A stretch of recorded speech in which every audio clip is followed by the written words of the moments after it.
السلام علیکم ناظرین، آپ دیکھ رہے ہیں پروگرام بات چیت وصال اردو کی اسپیشل رمضان ٹرانسمیشن کے تحت، اور میں ہوں غلام نبی مدنی۔ آج ہم بات کر رہے ہیں رمضان المبارک میں نیکیوں کی ایسی کون کون سی نیکیاں ہیں جن پر اللہ کی طرف سے بے شمار مومنوں کو انعام کے طور پر نیکیاں اگر کی جائیں تو اس پر بے شمار اجر و ثواب ملتا ہے، اور رمضان المبارک میں ایسے کون کون سے کام ہیں جن کو اگر کیا جائے تو ایک روزے دار کو جو روزے کی روح ہے اور جو روزے کا مقصد ہے وہ حاصل ہو جاتا ہے۔ اسی حوالے سے ایک اسپیشل ڈاکومنٹری ہے، پہلے وہ دیکھیے، ہمارے ساتھ رہیے گا۔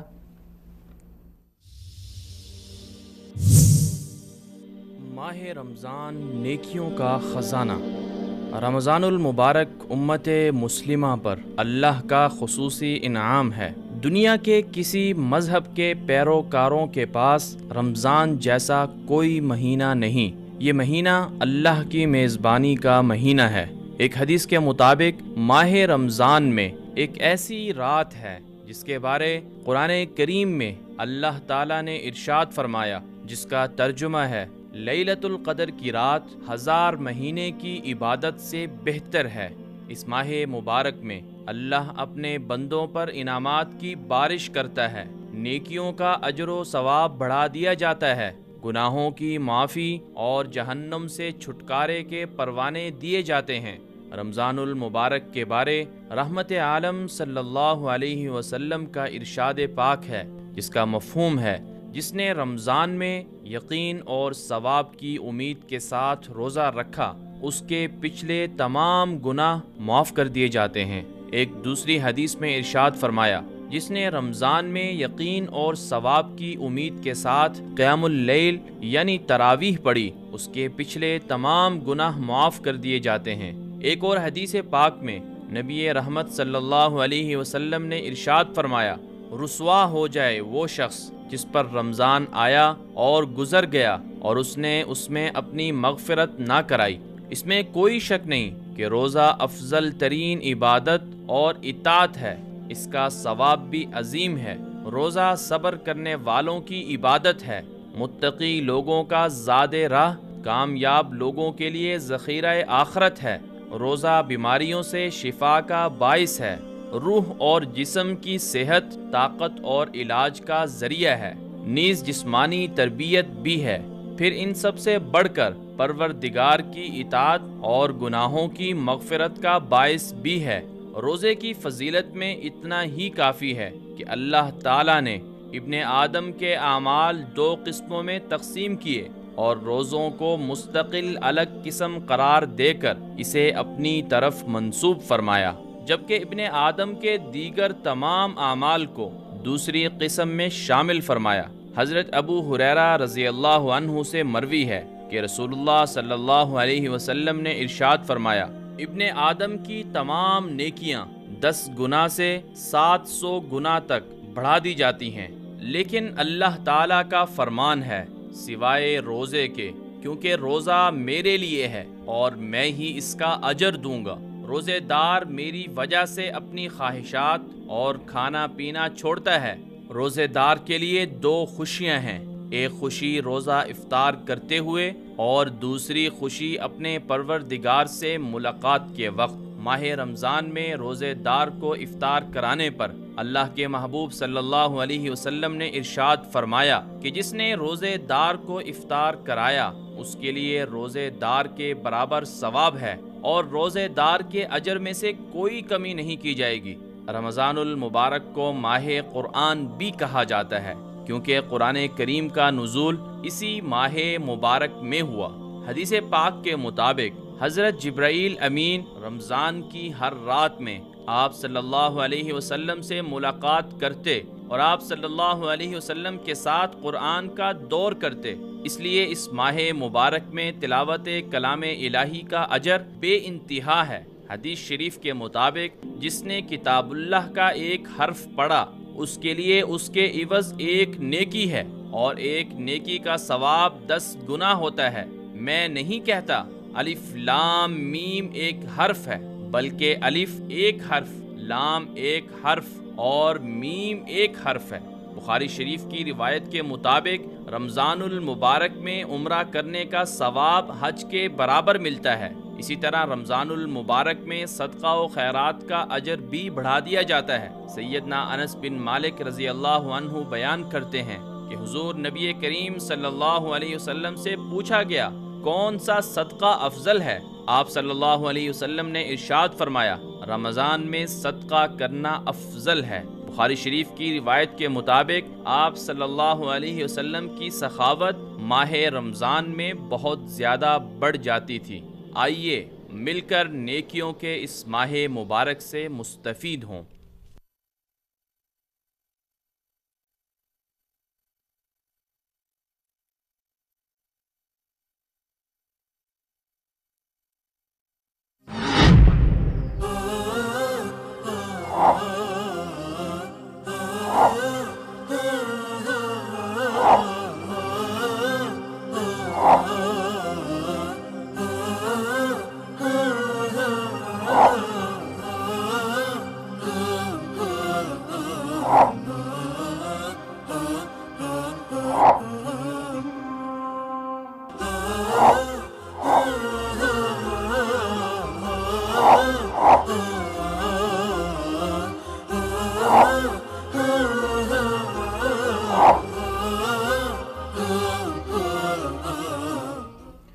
ویلکم بیک ناظرین، آج ہم بات کر رہے ہیں رمضان المبارک کی مبارک نیکیاں اور ماہ رمضان نیکیوں کا خزانہ ہے۔ رمضان المبارک میں جو نیکیاں کی جاتی ہیں ان کا اجر و ثواب بھی بڑھ جاتا ہے۔ یہ وہ عظیم مہینہ ہے جس کا اجر اللہ تعالیٰ خود دیتے ہیں، اور اس مہینے کو اللہ تعالیٰ نے اپنی میزبانی کا مہینہ بھی قرار دے رکھا ہے۔ اسی حوالے سے آج ہم بات کر رہے ہیں۔ ہمارے ساتھ اسٹوڈیو میں مہمان ہیں مولانا تنویر احمد اوان صاحب، اور اسی طرح ہمارے ساتھ لائن پر آج موجود ہوں گے معروف مذہبی اسکالر مفتی محمد زبیر صاحب۔ ہم اپنے پروگرام کو شروع کرتے ہیں اسٹوڈیو مہمان سے۔ مفتی صاحب، مولانا صاحب بہت شکریہ آپ تشریف لائے۔ آج ہم بات کر رہے ہیں رمضان المبارک کے حوالے سے کہ رمضان المبارک میں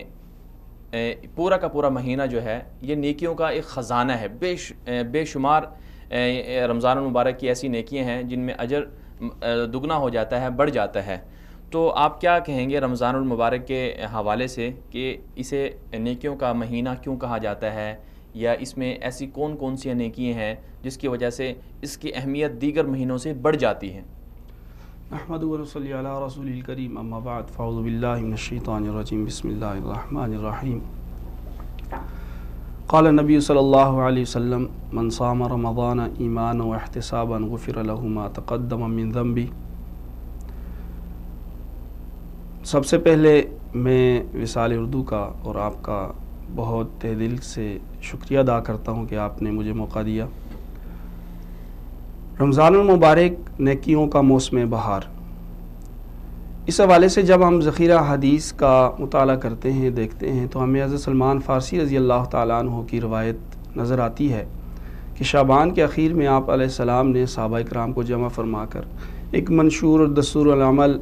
ان کے صحابہ اکرام کے سامنے ارشاد فرمایا، جس میں رمضان المبارک کی اہمیت،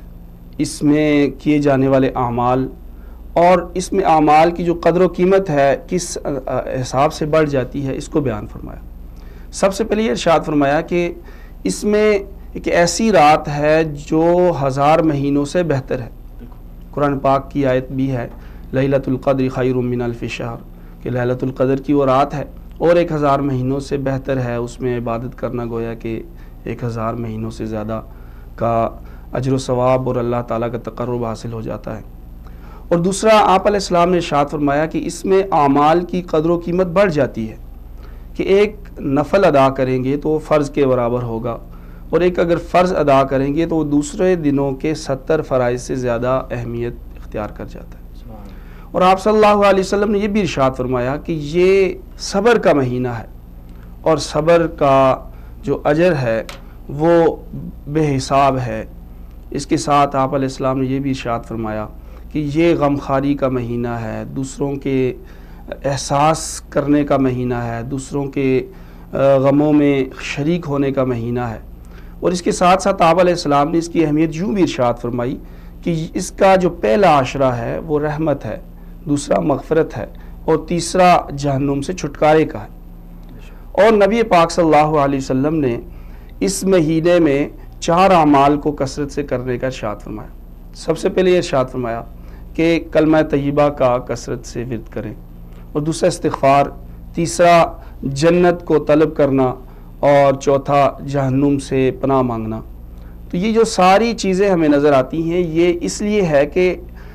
اس میں اللہ تعالیٰ کی رحمت، اللہ تعالیٰ کی طرف سے عطائیں، نعمتیں اتنی کثرت سے ہوتی ہیں کہ گویا کہ موسلا دھار بارش کی طرح برس رہی ہوتی ہیں، اور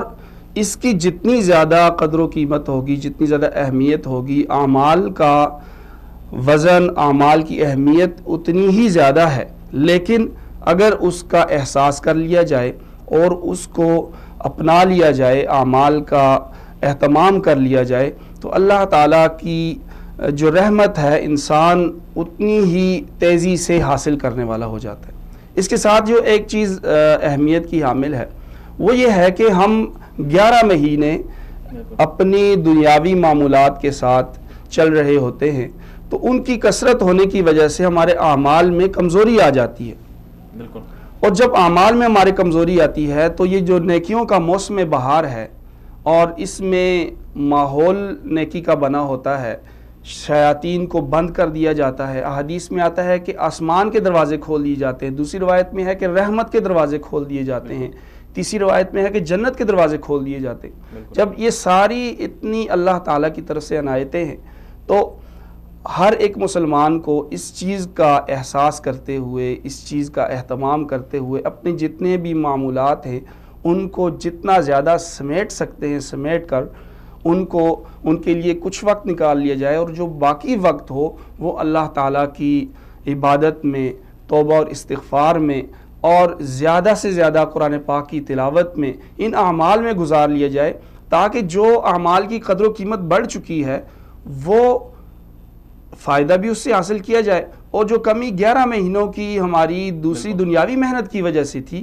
وہ کمی اس ایک مہینے میں نیکیوں کے ساتھ، اللہ تعالیٰ کی رحمتوں کے ساتھ، اللہ تعالیٰ کی طرف سے جو توفیق ہے اس کے ساتھ اس کمی کو پورا کیا جائے۔ بالکل۔ تو رسول اکرم صلی اللہ علیہ وسلم کے زمانے میں اور صحابہ کرام کے زمانے میں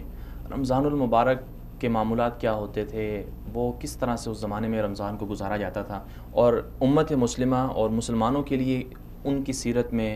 ہمارے لیے کیا پیغام ہے کہ ہم بھی ان کی طرح اپنے رمضان کو بہتر سے بہتر بنا سکیں؟ کیونکہ بہت ساری چیزیں ایسی ہیں جو اگرچہ پاکستان کے اندر ایسا ہے بلکہ دیگر دنیا کے اندر بھی ایسا ہے کہ رمضان کی قدر و قیمت لوگوں کے ہاں بہت زیادہ ہے، اس کا احترام بھی کیا جاتا ہے، لیکن پھر بھی کچھ عناصر ہیں یا کچھ چیزیں ایسی ہو جاتی ہیں جس سے کچھ کمی کوتاہی آ جاتی ہے۔ تو ایسی کیا چیزیں ہیں کہ اپنے رمضان کو سنت نبوی صلی اللہ علیہ وسلم کی مطابق بنا لیا جائے، صحابہ کرام جیسے یا ہمارے اسلاف جیسے کرتے تھے ان کے مطابق ان کے رمضان کی طرح بنا لیا جائے، تاکہ رمضان کی جو روح ہے، اس کا جو مقصد ہے، اس سے صحیح طرح سے استفادہ حاصل کیا جا سکے؟ نبی پاک صلی اللہ علیہ وسلم کی سیرت مطہرہ میں ہمیں اما عائشہ صدیقہ رضی اللہ تعالیٰ عنہا کی روایت ملتی ہے کہ وہ ارشاد فرماتی ہیں کہ آپ صلی اللہ علیہ وسلم کمر کس لیا کرتے تھے، اور اخیر عشرہ کے اندر پوری رات خود بھی جاگتے تھے، عبادت کرتے تھے، اور گھر والوں کو بھی جگا کے رکھتے تھے۔ اور اسی طرح صحابہ کرام کی زندگیوں میں بھی ہمیں رمضان المبارک میں کثرت سے عبادات ہمیں ملتی ہیں۔ اور نبی پاک صلی اللہ علیہ وسلم کی سیرت مطہرہ میں جو دوسری چیز ہمیں اہم ملتی ہے وہ صدقہ و خیرات کی کثرت ہے، کہ آپ صلی اللہ علیہ وسلم کی فیاضی، آپ کی سخاوت تو موسلا دھار اور ایک تیز ہوا کے جھونکے کی طرح تو چل ہی رہی ہوتی تھی، لیکن رمضان المبارک میں آپ صلی اللہ علیہ وسلم صدقہ و خیرات میں اتنی زیادہ کثرت فرماتے تھے کہ اس کو ریح مسلسل کے تیز ہوا کی طرح اس کو ارشاد فرمایا گیا۔ اور اس کے ساتھ جو تیسرا عمل ہے وہ یہ ہے کہ آپ علیہ السلام کی حدیث شریف میں سلمان فارسی رضی اللہ تعالیٰ عنہ کی روایت میں بھی ہمیں ملتا ہے، آپ علیہ السلام نے ارشاد فرمایا کہ جس نے کسی روزہ دار کو روزہ افطار کروایا اس کو اس روزہ دار کی افطار کرنے کے برابر، یعنی مقبول روزہ افطار کرنے کا اس ثواب بھی ملے گا، اور اس کے ساتھ ساتھ اس کو جہنم سے چھٹکارا بھی اس کے لیے اس کا وعدہ ہے۔ اور صحابہ اکرام کے سوال کرنے پر آپ صلی اللہ علیہ وسلم نے ارشاد فرمایا کہ لسی کا ایک گھونٹ ہو جائے یا چھوارا ہو جائے یا کھجور ہو جائے۔ تو اس سے ہمیں یہ بات معلوم ہوئی کہ ہمیں جہاں پہ عبادات کا اہتمام کرنا ہے، جہاں پہ ہمیں سخاوت کرنی ہے، اس میں ہمیں اپنے معاشرے میں جو دوسرے طبقات ہیں، جو پسے ہوئے لوگ ہیں، جو محتاج ہیں، بالکل ان کا بھی خیال رکھنا ہے۔ تیسری جو چیز ہمیں اسلاف کی زندگیوں سے ملتی ہے، صحابہ کرام کی زندگیوں سے ملتی ہے، آپ علیہ السلام کی سیرت سے ملتی ہے کہ آپ علیہ السلام ہر رمضان میں قرآن پاک کا دور فرمایا کرتے تھے۔ اخیر سال آپ صلی اللہ علیہ وسلم نے 2 بار دور فرمایا، جبرائیل امین تشریف لاتے تھے۔ اور حضرت عثمان رضی اللہ تعالیٰ عنہ کا دور ہم دیکھتے ہیں تو آپ نے تراویح میں مکمل قرآن پاک سنانے کا اہتمام فرمایا۔ امام ابو حنیفہ رحمۃ اللہ علیہ کے بارے میں ہم دیکھتے ہیں، سنتے ہیں کہ آپ رمضان المبارک میں 60 اور 62 قرآن پاک کا ختم فرماتے تھے۔ اسی طرح قریب کے جو ہمارے اکابرین ہیں ان کی زندگیوں میں بھی ہم نے یہی دیکھا کہ وہ قرآن پاک کا اور رمضان کا ایک تعلق جو تھا اس کو برقرار رکھے ہوئے تھے، اور اسی چیز کا اہتمام کرنے کی آج بھی ضرورت ہے۔ جہاں پہ قرآن پاک کی قرات کی ضرورت ہے، اس کو سیکھنا اور اس کو پڑھنے کی ضرورت ہے، رمضان المبارک اور قرآن پاک کا جو تعلق ہے اور اس کی برکات اتنی زیادہ ہیں کہ ہم رمضان المبارک میں قرآن پاک کے مفاہیم، قرآن پاک کی تفاسیر، اس کو سیکھنے کا، اس کو پڑھنے کا اہتمام کریں کہ ایک ماحول ہے رحمت کا، اور اللہ تعالیٰ کا جو پاک کلام ہے جب ہم اسے پڑھیں گے، اس کو سمجھیں گے تو یقیناً ہماری زندگیوں میں تبدیلی کا باعث بنے گا۔ تو گویا کہ 4 اعمال ایسے ہیں، کثرت سے عبادت ہے اور سخاوت ہے، اور اپنے معاشرے کے اندر جو لوگ غریب ہیں، محتاج ہیں، مساکین ہیں، ان کا خیال رکھنا ہے، اور قرآن پاک کی تلاوت کرنا ہے۔ بالکل، قرآن پاک کی تلاوت ماہ رمضان میں اس لیے بھی ضروری ہے کیونکہ اسی مہینے میں قرآن پاک کو نازل کیا گیا، اور اسی وجہ سے اسے ماہ قرآن بھی کہا جاتا ہے۔ اور جیسے آپ نے ذکر کیا کہ صحابہ کرام اور آپ صلی اللہ علیہ وسلم کا باقاعدہ معمول تھا کہ اس ماہ مبارک میں قرآن کریم کی تلاوت کرتے تھے، تو قرآن کریم کی تلاوت کے حوالے سے، قرآن پاک کی مزید اہمیت کے حوالے سے آپ کیا کہنا چاہیں گے کہ ہمارے ہاں کچھ لوگ ایسے ہوتے ہیں جو قرآن پاک پورا ختم بھی کر لیتے ہیں، کچھ تو حافظ ہوتے ہیں، حافظ تو تراویح میں سناتے ہی ہیں، لیکن جو عام لوگ ہیں ان کے لیے کیا طریقہ کار ہونا چاہیے، کیونکہ وہ مصروف بھی بہت زیادہ ہوتے ہیں، تو ان کے لیے کون سا ایسا پیکج ہو سکتا ہے کہ وہ قرآن پاک کو اس ترتیب سے اگر پڑھیں تو پورے رمضان میں ختم بھی کر سکتے ہیں، یا اسی طرح پھر ان کے لیے ایسا کون سا طریقہ ہونا چاہیے کہ جس سے وہ قرآن پاک کا ترجمہ یا جو وہ تراویح میں سنتے ہیں اس کا مفہوم اور معنی وہ سمجھ سکیں، تاکہ ان کو اچھی طرح سے جو ہے نا رمضان جو قرآن پاک ہے، ماہ قرآن ہے، اس سے مستفید ہونے کا موقع مل سکے۔ سب سے پہلے بنیادی جو چیز ہے وہ یہ سمجھ لینی چاہیے کہ رمضان المبارک میں جس طرح ایک طریقہ ہے کہ جتنے بھی ہمارے 11 مہینے کے معمولات ہیں ان میں ہم ان کا جائزہ لے لیں کہ کون کون سے ایسے کام ہیں جن کو ہم مؤخر کر سکتے ہیں، اور صرف ضروری جو کام ہیں ان کو ہم لیں، اور جو کام ہم نے مؤخر کیے ہیں ان کے وقت تو ہم عبادت کے لیے بچا لیں۔ دوسرا اس کا سٹیپ یہ ہے کہ جب ہمارے پاس وہ وقت بچ جائے گا تو اس میں ہم یہ معمول بنا لیں کہ ہر روز 1 سپارہ ہم قرآن پاک تجوید کے ساتھ، قرات کے ساتھ پڑھیں، اور اس کے ساتھ ساتھ الحمدللہ مساجد کے اندر الحمدللہ اہتمام ہوتا ہے، جو تراویح میں پڑھا جاتا ہے اس کو فجر میں یا عشاء میں کسی وقت میں ائمہ مساجد بیان بھی کرتے ہیں، اس کا خلاصہ ترجمہ اور خلاصہ بیان کرتے ہیں، تو ان حلقوں کے اندر بیٹھا جائے۔ اور تیسرے نمبر پہ یہ ہے کہ سیکھنے کے لیے علماء کرام سے درخواست کر لی جائے کہ یہ ہمارا وقت ہے اور ہم اس وقت کے اندر قرآن پاک کا ترجمات، مفاہیم اور اس کے حوالے سے، تجوید کے حوالے سے ہم پڑھنا چاہتے ہیں۔ اس میں جو بنیادی فکر ہوگی وہ اپنے آپ کو تبدیل کرنا ہے، بالکل، کہ قرآن پاک کا پڑھنا اور قرآن پاک کا سیکھنا، اس کے مفاہیم، مطالب کا سیکھنا، یہ کس لیے ہے؟ رمضان المبارک کے اندر جو مشق کروائی جاتی ہے اور امتثال حکم کا، امر کا ایسا مظاہرہ ہے روزہ کہ ایسا کسی اور عبادت میں نہیں ملتا، کہ ہر چیز آپ کے پاس موجود ہے، ہر ایک قدرت آپ کے پاس ہے، لیکن آپ اللہ تعالیٰ کا حکم بجا لاتے ہیں اور اپنے منہ کو بند کر لیتے ہیں، اپنی خواہشات کو ترک کر لیتے ہیں۔ جب آپ اس مشق کو دہرا لیتے ہیں تو آپ کے اندر روحانیت کی ایک سیلاب امڑ آتا ہے، روحانیت کو جذب کرنے کی آپ کے جسم کے اندر استطاعت پیدا ہو جاتی ہے۔ تو جب یہ کیفیت پیدا ہو جاتی ہے تو اس میں اپنے آپ کو تبدیل کرنا مشکل نہیں ہوتا۔ تو سب سے پہلے جو بنیادی چیز ہے، بنیادی فکر ہے جو ہمیں قرآن پاک سیکھنے پہ بھی ابھارے گی، جو ہمیں تجوید سیکھنے پہ بھی ابھارے گی، جو ہمیں معانی سیکھنے پر بھی ابھارے گی، وہ اپنے آپ کو تبدیل کرنا ہے، وہ اسلامی تعلیمات کو اپنانا ہے، سیکھنا ہے، اور نہ صرف سیکھنا ہے بلکہ اس کو آگے پہنچانا بھی ہے۔ تو اس لیے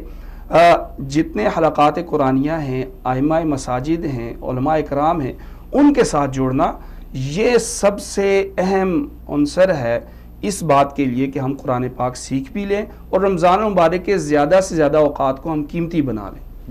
بالکل رمضان المبارک میں جو آپ نے بالکل درست نشاندہی فرمائی کہ ہمارے جو مساجد ہوتی ہیں اور اسی طرح مختلف جو سینٹرز ہوتے ہیں وہاں پر باقاعدہ اہتمام ہوتا ہے کہ حلقات بھی قائم ہوتے ہیں اور ترجمہ تفسیر کی کلاسیں بھی ہوتی ہیں، اور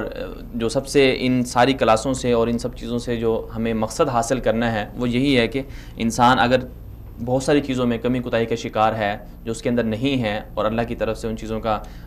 کہا گیا ہے، یا بہت سے نوافل ایسی چیزیں ہیں جن کی وجہ سے نیکیاں بڑھ جاتی ہیں، ان کا اہتمام کرنا چاہیے۔ تو رمضان المبارک میں جو قرآن پاک کی تلاوت کے حوالے سے آپ نے کہا، تو یہ مردوں کے لیے تو بہت آسان ہے کہ وہ ترجمہ وغیرہ کی کلاسوں میں بیٹھ جاتے ہیں، سن لیتے ہیں، لیکن جو خواتین ہیں ان کے لیے کیا لائحہ عمل ہونا چاہیے؟ سب سے پہلے بنیادی یہ چیز ہے کہ الحمدللہ اب وہ کیفیت نہیں رہی جی۔ اب الحمدللہ مختلف مساجد کے ساتھ اسلامک سینٹرز خواتین کے لیے قائم ہو چکے ہیں، اور بنات کے جو مدارس ہیں اس حوالے سے وہ بھی بڑا اہم کردار ادا کر رہے ہیں۔ اور تیسرا جو بڑا اہم کردار ادا ہو رہا ہے وہ دروس قرآن کے حلقات ہیں۔ مختلف گھروں کے اندر مختلف جگہوں پہ خواتین کے لیے دروس قرآن کا اہتمام کیا جاتا ہے۔ اس میں بنیادی طور پر بات وہی آ جاتی ہے کہ اگر ہمیں فکر ہوگی اور ہم یہ چاہیں گے کہ جس طرح میں سیکھ رہا ہوں اس طرح میری اہلیہ بھی سیکھے، میرے گھر والے بھی سیکھیں، تو ہمیں پھر ان حلقات کو دیکھنا ہوگا، ان تک رسائی حاصل کرنی ہوگی، اور وہاں پہ خواتین کو ان کا جو ٹائم ہوتا ہے وہاں بھیج کر ان کی تعلیم کا اہتمام کرنا ہوگا۔ بالکل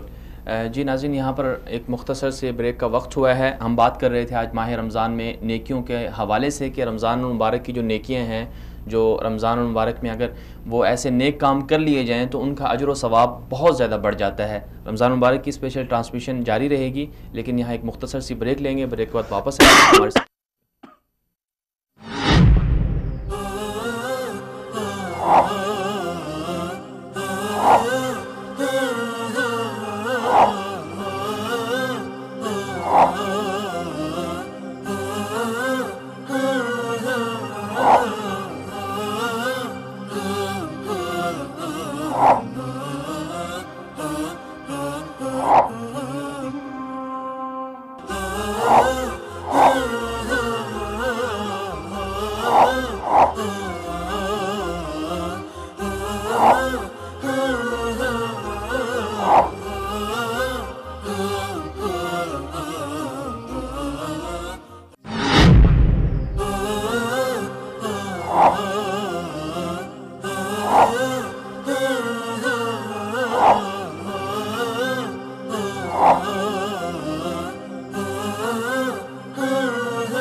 حضرت ابو ہریرہ رضی اللہ تعالی عنہ نے حضور اکرم صلی اللہ علیہ وسلم کا ارشاد نقل کیا ہے کہ میری امت کو رمضان شریف کے بارے میں 5 چیزیں مخصوص طور پر دی گئی ہیں جو پہلی امتوں کو نہیں ملی۔ ایک یہ کہ ان کے منہ کی بدبو اللہ تعالیٰ کو مشک سے زیادہ پسندیدہ ہے، دوسرا یہ کہ ان کے لیے دریا کی مچھلیاں تک دعا کرتی ہیں اور افطار تک کرتی رہتی ہیں۔ تیسرا یہ کہ جنت ہر دن ان کے لیے آراستہ کی جاتی ہے۔ پھر اللہ تعالیٰ فرماتے ہیں کہ قریب ہے کہ میرے بندے دنیا کی مشقتیں اپنے اوپر سے پھینک کر تیری طرف آ جائیں۔ چوتھا یہ کہ اس میں سرکش شیاطین قید کر دیے جاتے ہیں کہ وہ رمضان میں ان برائیوں کی طرف نہیں پہنچ سکتے جن کی طرف غیر رمضان میں پہنچ سکتے ہیں۔ پانچواں یہ کہ رمضان کی آخری رات میں روزہ داروں کے لیے مغفرت کی جاتی ہے۔ صحابہ رضی اللہ تعالی عنہم نے عرض کیا کہ یہ شب مغفرت شب قدر ہے۔ فرمایا نہیں بلکہ دستور ہے کہ مزدور کو کام ختم ہونے کے وقت مزدوری دی جاتی ہے۔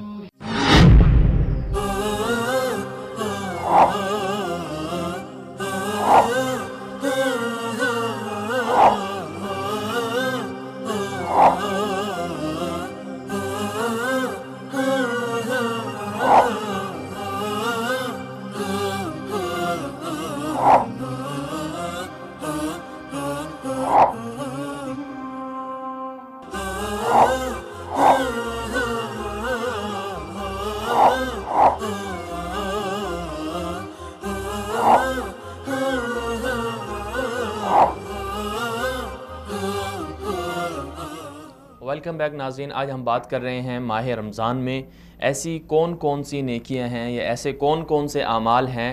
جن کو اگر ایک روزے دار کر لے یا اگر مسلمان ان نیکیوں کو ان اعمال کو کر لیں تو اللہ تعالیٰ کی خوشنودی اور اللہ تعالیٰ کی رضا انہیں مل جائے گی۔ اور اسی طرح ایسے کون کون سے اعمال ہیں جن کی وجہ سے اللہ تعالیٰ کی رضا ملتی ہے۔ اسی حوالے سے ابھی ہمیں جوائن کیا ہے محترم جناب مفتی محمد زبیر صاحب نے، معروف مذہبی اسکالر ہیں۔ السلام علیکم مفتی صاحب، بہت شکریہ آپ نے وقت دیا ہمیں۔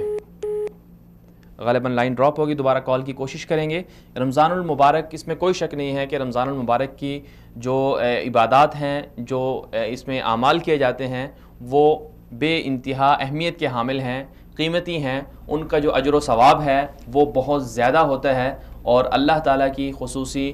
نظر کرم ہوتی ہے روزے داروں پر۔ اسی حوالے سے بات چیت کرنے کے لیے ابھی ہمیں جوائن کیا ہے مفتی محمد زبیر صاحب نے۔ السلام علیکم مفتی صاحب، بہت شکریہ آپ نے وقت دیا ہمیں۔ جی وعلیکم السلام ورحمۃ اللہ وبرکاتہ۔ مفتی صاحب، ماہ رمضان کے حوالے سے آج ہم بات کر رہے ہیں کہ رمضان المبارک میں بہت ساری ایسی نیکیاں ہیں جن کا اجر و ثواب بہت زیادہ ہوتا ہے، تو آپ کیا فرمائیں گے کہ یہ ماہ رمضان نیکیوں کا خزانہ ہے، اس میں ایسی کون سی نیکیاں ہیں کہ جن کا اجر و ثواب بہت زیادہ ہوتا ہے، یا ایسے کون کون سے اعمال ہیں جنہیں روزے داروں کو ضرور کرنا چاہیے؟ دیکھیں، اصل بات یہ ہے کہ رمضان کے حوالے سے قرآن کریم کی طرف ہم رجوع کرتے ہیں تو قرآن کریم کے اندر سورہ بقرہ کی آیت نمبر 183 میں اللہ رب العزت نے رمضان کو تقوی کا مہینہ قرار دیا ہے کہ یہ تقوی حاصل کرنے، خوف خدا، زہد اور پرہیزگاری حاصل کرنے کا مہینہ ہے۔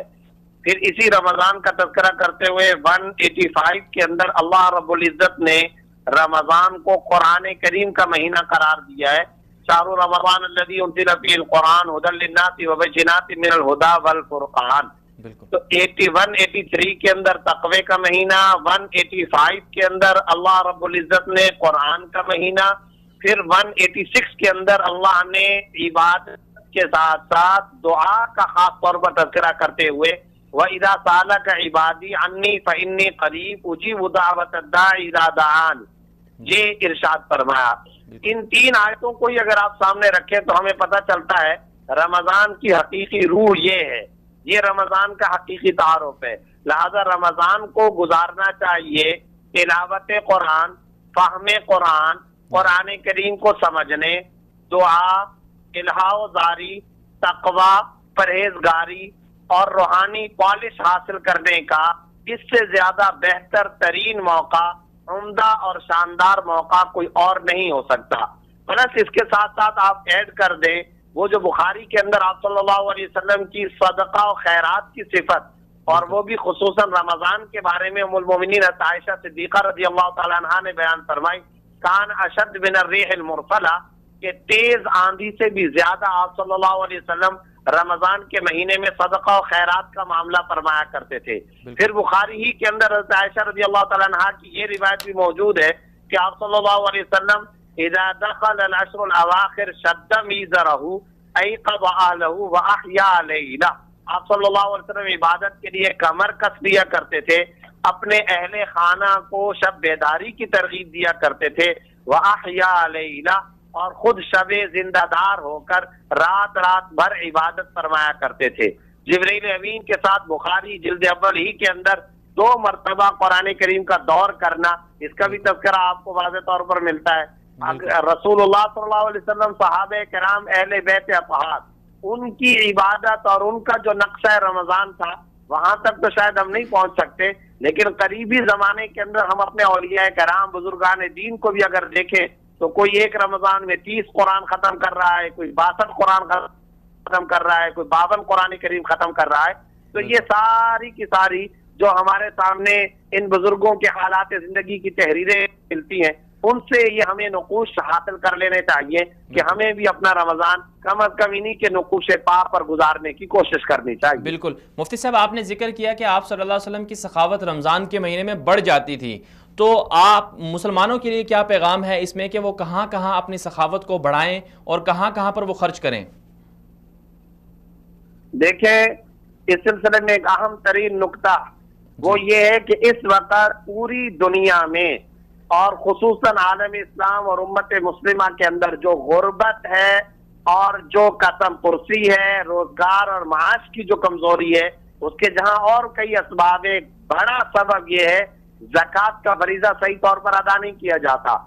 افسوس کے ساتھ کہنا پڑ رہا ہے کہ آج آپ کا سوال ہے صدقہ اور خیرات سے متعلق، میں بات کر رہا ہوں زکوٰۃ کی۔ کیوں بات کر رہا ہوں؟ اس لیے کہ ہمارے مسلمانوں میں لاکھوں نہیں کروڑوں ایسے اصحاب ثروت مخیر افراد موجود ہیں کہ جو زکوٰۃ نہیں ادا کرتے ہیں تو صحیح طور پر ادا نہیں کرتے، اس کا صحیح حساب کتاب کر کے نہیں ادا کرتے، اس فریضے کو بھی ڈیلے کر کے ادا کرنے کی کوشش کرتے ہیں۔ جان چھڑانا، وبال سمجھنا، بوجھ سمجھنا، اپنے اوپر خسارہ سمجھنا، پریشر سمجھنا، یہ وتیرہ اور یہ طرز عمل آج ہمارے اصحاب ثروت اور مخیر حضرات کا ہو چکا ہے۔ گزارش یہ ہے، اگر ہم زکوٰۃ کے فریضے کو ارتھ پر، زمین پر صحیح طور پر نافذ کرنے میں کامیاب ہو جائے تو اس روئے زمین سے خصوصاً مسلمانوں سے غربت کا خاتمہ ہو جائے گا، پسماندگی اور غربت کا، فقر و افلاس کا خاتمہ ہو جائے گا۔ تو ایک تو میں یہ گزارش کرنا چاہتا ہوں۔ دوسری بات، بھائی صاحب، اگر آپ جا کر دنیا کے نقشے کو دیکھنے کی کوشش کریں اور وہ گلوبل نقشہ اپنے سامنے رکھیں تو برما اور اراکان سے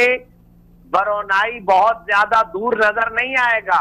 وہ قریب ہی ہے، زیادہ دور نظر نہیں آئے گا۔ وہاں عشرت قدے آباد ہیں، وہاں عیاشی کے محلات آباد ہیں، اور دوسری طرف ہمارے ہی پیارے مسلمان بہن بھائیوں کا حال یہ ہے، بھوک و افلاس کی وجہ سے ساتھ ہی ساتھ غیروں کے مظالم اور تشدد کی بنیاد پر وہ جان سے ہاتھ دھو رہے ہیں۔ یہی صورتحال غوطہ کی ہے، یہی صورتحال سوریہ کے، ترکی کے اندر موجود شامی متاثرین کی ہے، یہی صورتحال صومالیہ کی ہے، یہی صورتحال امت مسلمہ کے بے شمار علاقوں، اسٹیٹس اور ریاستوں، ممالک کی ہے۔ تو میں یہ کرنا چاہتا ہوں، اصحاب ثروت کو آگے بڑھنا چاہیے اور اس موقع پر، اور خاص طور پہ رمضان کے اس موقع کو غنیمت جانتے ہوئے اپنے ان مسلمان بہن بھائیوں کی مدد کرنی چاہیے۔ صدقہ و خیرات سے مال بڑھتا ہے، کم نہیں ہوتا، یہ گارنٹی قرآن میں اللہ نے دے رکھی ہے۔ یمحق اللہ الربا ویربی الصدقات، اللہ صدقات کو بڑھاتا ہے، رزق میں اللہ اضافہ کرتا ہے، اور اس کا ایک کیمیا، نسخہ کیمیا، بہترین مجرب نبوی نسخہ، قرآنی نسخہ یہ ہے کہ انسان صدقہ و خیرات کی مقدار میں اضافہ کر لے۔ صدقہ و خیرات کی مقدار میں اضافہ کرنے سے خود اجتماعی اور انفرادی طور پر مال میں بھی، رزق میں بھی اضافہ ہوتا ہے۔ اس لیے ہمت پیدا کرنی چاہیے، توکل کرنا چاہیے، آگے بڑھنا چاہیے، اور مسلمان بہن بھائیوں کی اور انسانیت کی، خصوصاً دکھی انسانیت اور مظلوم انسانیت کی مدد کرنی چاہیے۔ مفتی صاحب، آپ کا بہت شکریہ، آپ نے ہمیں وقت دیا، بہت اچھی گفتگو فرمائی مفتی صاحب آپ نے۔ جی ناظرین، ہمارے پاس وقت چونکہ بہت مختصر ہے، اپنے اسٹوڈیو مہمان سے اسی حوالے سے جو پروگرام آج ہم جس میں ہم موضوع پہ جس میں بات کی ہم نے ماہ رمضان نیکیوں کے حوالے سے، مختصراً میں مولانا تنویر صاحب آپ سے میں گزارش کروں گا کہ مختصراً آپ یہ ارشاد فرمائیے گا ناظرین کے لیے کہ ایسی کون کون سی عبادات ہیں، کون کون سے اعمال ہیں جنہیں ہمیں کر لینا چاہیے اور جن میں کوتاہی نہیں ہونی چاہیے، تاکہ یہ مہینہ 3 رمضان ہو گئے ہیں، 3 روزے گزر گئے ہیں، جو باقی ایام ہمارے پاس بچے ہیں وہ اس پہ ہم وہ کام کر لیں اور آگے بھی اس کا سلسلہ ہم جاری رکھ سکیں۔ مختصراً ارشاد فرمائیے گا۔ سب سے پہلی جو چیز ہے روزے کا جتنے اس کے لوازمات ہیں، اور روزے میں جس چیز صرف کھانے پینے سے روکنا نہیں ہے بلکہ گناہوں سے رکنا، اور روزے کی جو روح ہے اس کا اہتمام کرنا، اس کو حاصل کرنا، اور اس کے لیے کثرت استغفار کی کثرت، اپنے گناہوں سے توبہ، اور جو 11 مہینے ہم سے کمیاں کوتاہیاں ہوئیں ان سے اللہ تعالیٰ سے ان کی معافی مانگنا۔ دوسرے نمبر پہ قرآن پاک کی کثرت سے تلاوت کرنا ہے،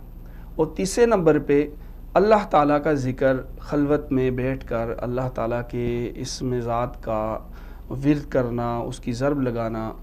اور چوتھے نمبر پہ کثرت سے دعا کرنا ہے کہ سارا دن عبادت کی، اور پھر اس کے بعد عصر کے بعد سے مغرب تک اپنے وظائف کرنے کے بعد وہ دعا کے اندر شروع ہو جائے، اور اس میں دعا میں صرف اپنی ذات کو مد نظر نہ رکھے بلکہ امت محمدیہ کا، پوری دنیا میں جو امت مسلمہ کا حال ہے، اور جو احوال ہمارے سامنے فلسطین کے ہیں اور باقی مسلم ممالک میں اور غیر مسلم ممالک میں مسلمانوں کی جو حالت زار ہے، اس حوالے سے تڑپ کڑن دعا کرنا، فکر کرنا، اور اس کے ساتھ ساتھ اپنی ایمان پر استقامت اور خاتمہ بالخیر، اس کا اہتمام کر لیا جائے تو یقیناً رمضان کی وہ جو روح ہے وہ ہمیں حاصل ہوگی، اور اس کا اثر ہم اگلے 11 مہینوں میں بھی محسوس کرتے رہیں گے۔ مولانا تنویر احمد ابان صاحب، آپ کا بہت شکریہ، آپ ہمارے ہاں تشریف لائے رمضان ٹرانسمیشن میں، پروگرام بات چیت میں، آپ کا بہت شکریہ۔ جی ناظرین، آج ہم بات کر رہے تھے رمضان المبارک میں ایسے کون کون سے اعمال ہیں، کون کون سی نیکیاں ہیں جنہیں کر لیا جائے تو نہ صرف ہمارا پورا سال اچھا گزر جائے گا بلکہ رمضان کی جو اصل روح ہے اس سے بھی ہم مستفید ہو سکتے ہیں۔ تو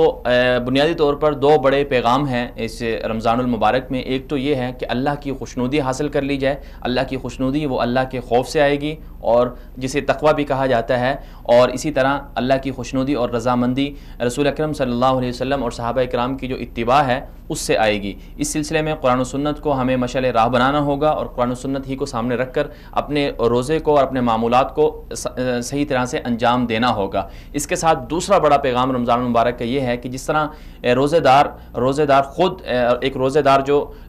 آدمی ہے وہ جس طرح وہ خود صبر و مشقت برداشت